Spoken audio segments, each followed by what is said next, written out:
Shalom. Bertemu kita semula di segmen Rhapsody Reality. Pada 16 Mei yang lepas, kita telah mempelajari bahawa Tuhan mengajak kita untuk berdoa. Dan pada hari ini pula, kita akan mempelajari perkongsian dari Pastor Chris yang bertajuk Bersyafaat dengan bersungguh-sungguh. Haleluya. Ayat Injil pembukaan kita dari Kolose 4 ayat 12 yang berkata, Salam dari Epaphras kepada kamu. Dia seorang dari antara kamu yang selalu berusaha mendoakan kamu, supaya kamu dapat berdiri teguh sebagai orang yang dewasa dan yang berkeyakinan penuh dengan segala kehendak Allah. Puji Tuhan. Sesetengah orang Kristian bersyafaat dengan bersungguh-sungguh untuk orang lain. Mereka tahu bahawa itu adalah tanggungjawab mereka kerana Tuhan memerlukan orang sedemikian. Haleluya. Sebab mengapa kamu dapat mempelajari firman hari ini sebagaimana kamu sedang melakukan sekarang adalah disebabkan oleh orang sedemikian yang berdedikasi melakukannya. Haleluya. Ia juga boleh menjadi sebab mengapa kamu dapat berkembang dalam perkara-perkara Tuhan dan berdiri teguh dalam iman hari ini. Puji Tuhan. Kamu mungkin tidak mengetahuinya, tetapi ramai yang menjadi orang Kristian hari ini oleh kerana ada seseorang yang telah bersyafaat dengan bersungguh-sungguh untuk kehidupan mereka. Amin. Alkitab mengatakan bahawa celakalah orang yang sendirian. Apabila dia jatuh, tidak ada orang lain untuk membangunkannya. Seperti yang tertulis dalam Pengkhotbah 4 ayat 10. Haleluya. Ianya penting untuk kita menyokong dan menolong orang lain melalui doa. Haleluya. Hal ini tidak bermaksud bahawa kamu menjadi pengumpul doa dan menjadi pejuang doa. Gereja tempatan yang akan menguruskan perkara itu. Ia merupakan tanggungjawab pastor untuk melatih jemaah untuk saling berdoa di antara satu sama lain. Orang yang berada di samping Rasul Paulus dan salah satunya adalah Epaphras memahami pesanan ini.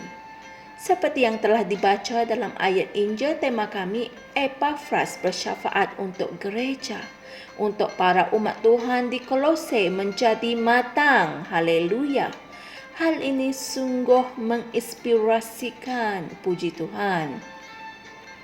Apabila kamu melakukan pelayanan bersyafaat, kamu bekerja di pihak Tuhan sebagai seorang pekerjanya di dalam kerajaan. Kamu bekerja dengannya untuk memperbaiki dan mengubah kehidupan orang lain. Haleluya. Yesus telah berfirman dalam Matius 9 ayat 37. Tuaian itu banyak, tetapi para pekerjanya sedikit. Inilah kebenaran. Haleluya. Dia memerlukan ramai pekerja yang akan berdoa dengan bersungguh-sungguh seperti Epaphras untuk jiwa manusia.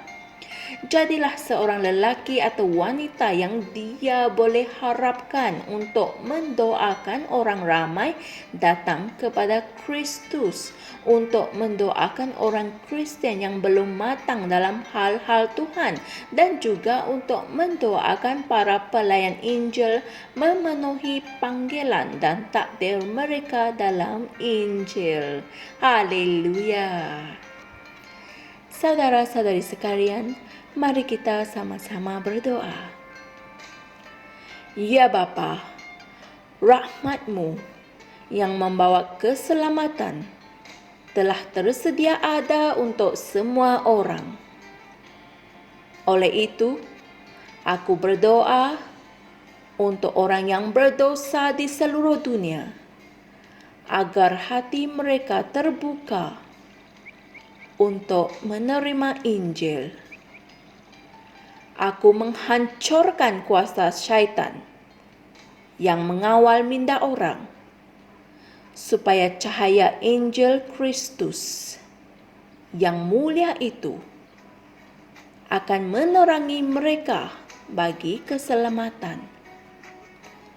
Dan aku berdoa agar orang Kristen di seluruh dunia diperkuatkan dengan kekuatan roh untuk memberitakan misteri Kristus. Dalam nama Yesus. Amin. Saudari dan saudara sekalian, jangan lupa renungkan ayat Injil berikut sebagai renungan tambahan hari ini, yaitu 1 Timotius 2 ayat 1 hingga 4. Haleluya! Sedarilah bahwa kamu mempunyai tanggung jawab yang besar untuk bersyafaat bagi orang ramai. Tuhan sangat mengharapkan kamu. Dia bergantung kepada kamu di bumi ini. Jadilah seorang lelaki atau wanita yang Dia boleh harapkan. Haleluya.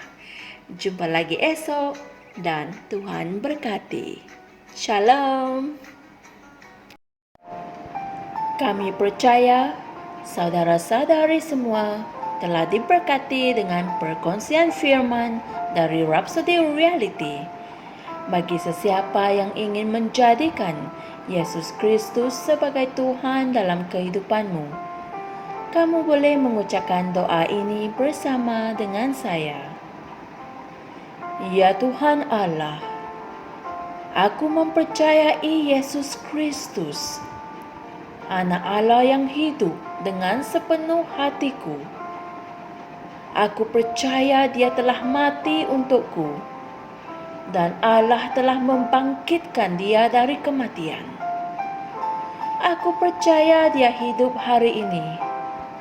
Aku mengaku dengan mulutku bahwa Yesus Kristus adalah Tuhan dalam hidupku mulai dari hari ini.